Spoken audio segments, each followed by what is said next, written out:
I signed up 2 years ago to join the organization.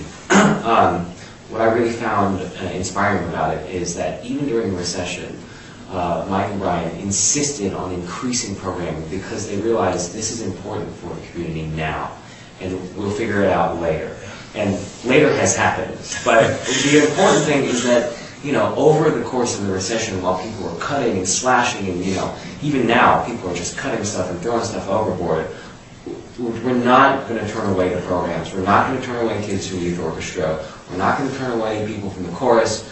This is an important community-centered thing, and it's just that little bit that we need help with, just to continue growing it and making it really central to the community.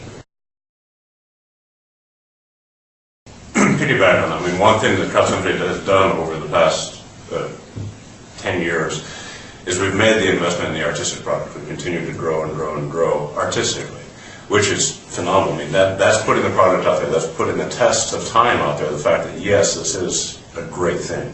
And all you have to do is attend any event we put on, you'll see that.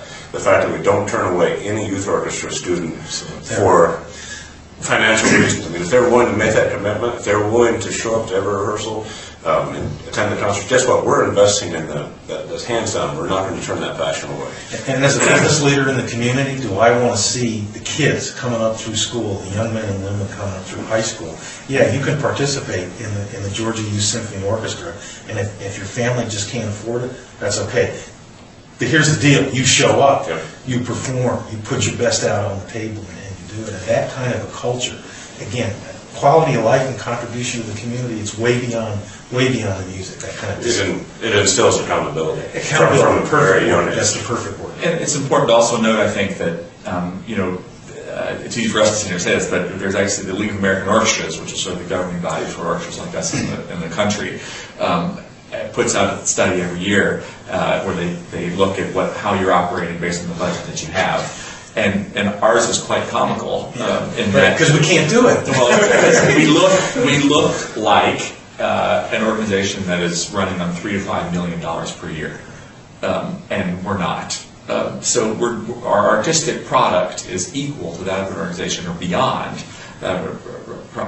You know, our outreach programs far exceed. We're up into the probably $10, $20 million organizations, the non-artistic outreach that we do into the community.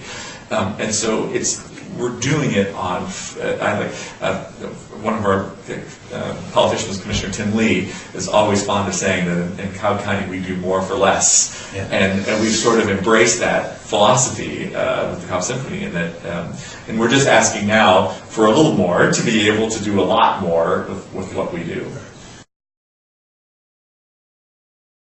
The community impact, we haven't talked about this at all, but the fact that we have so many people from the community involved with the Cobb Symphony, with the Georgia Youth Symphony Orchestra, that so many teachers, so many players in the Cobb Symphony are teachers, when they take that enhanced, really excited rehearsal experience they get with the CSO, bring that back into their classroom, and their kids in the youth orchestra are taking their increased experience level, bringing that back into the classroom. It elevates everyone in the process. And you talk about just across the board elevation, that's living proof right there.